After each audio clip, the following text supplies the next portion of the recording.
everyone, it's Melissa Painter. I look forward to sharing my insights with you this week regarding our ethical violations and state board disciplinary action.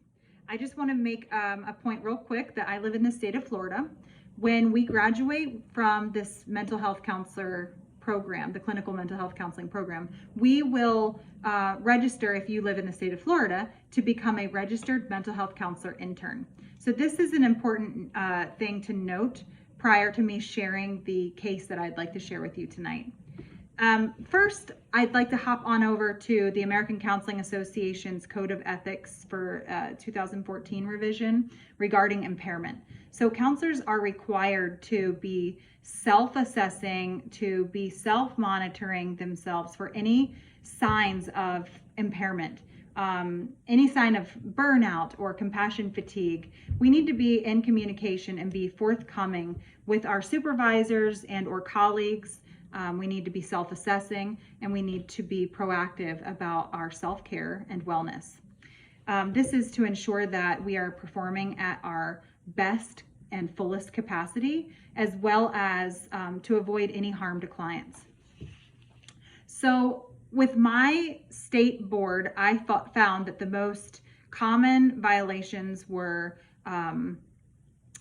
dual relationships or not continuing the continued education hours that are required to maintain your license. Some of the most common disciplinary actions were fines and continuing education. However, the case that I would like to share with you is from the respondent is a registered mental health counselor intern, and he has several violations, and some of which were pretty surprising. I'd like to jump right on in. For count number 1, the respondent circulated business cards with initials stating RMHCI. This is a violation against section 491.01492B of the Florida Statutes 2008, which requires registered mental health counselor interns to include the words registered mental health counselor intern on any and all promotional material.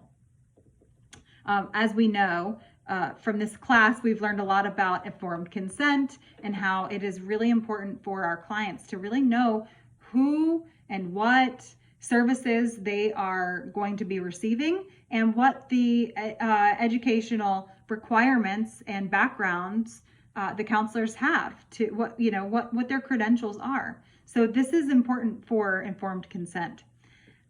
Additionally, there was, for count 2, the respondent had described services that he would provide in his promotional material stating counseling psychology.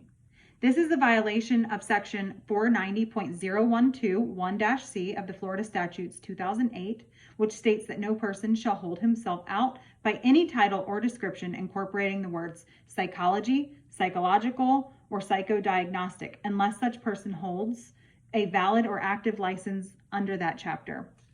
Further, section 456.0721-M of the Florida Statutes 2008 provides that making deceptive, untrue, or fraudulent representations in or related to the practice of a profession constitutes grounds for discipline by the board. Additionally, count 3, the respondent performed a psychosexual evaluation of a minor and drafted a report. He later asked his approved supervisor if he would be able to do this evaluation, but keep in mind this was after the fact, which is of no help to him at this point. The supervisor responded that he was not qualified to perform such an evaluation, and in such violates section 491.0091-R of the Florida Statutes 2005 to 2009, which states failing to meet minimum standards of performance in professional activities. The board recommended a pretty lengthy list of possible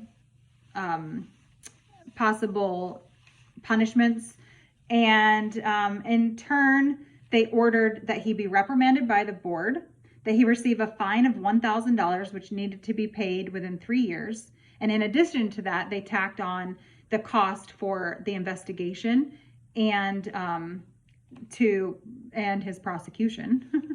And he would need to submit a quarterly report on his records, 25% of all of his records every quarter from himself and his supervisor would need to be submitted to the board. He would have an extended probation for an additional year as he was a registered intern. So if he finished his supervision time, that didn't matter. He could not go and file or apply for his license. He would still need to remain a registered intern for an additional year. Additionally, he would need to complete 8 hours of a laws and rules course, which needed to be completed within 30 days. So I found out that, it is very important to be clear and concise with your promotional material. You have to state and spell out exactly what your title is. We know this from our course. We just learning about this case is a reminder of just how serious this is. And, it's just not a situation that any of us would want to be in, whether it was by mistake or not.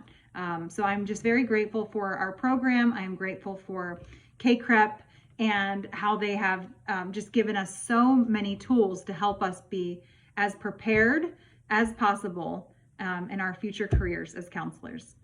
Thank you, and God bless.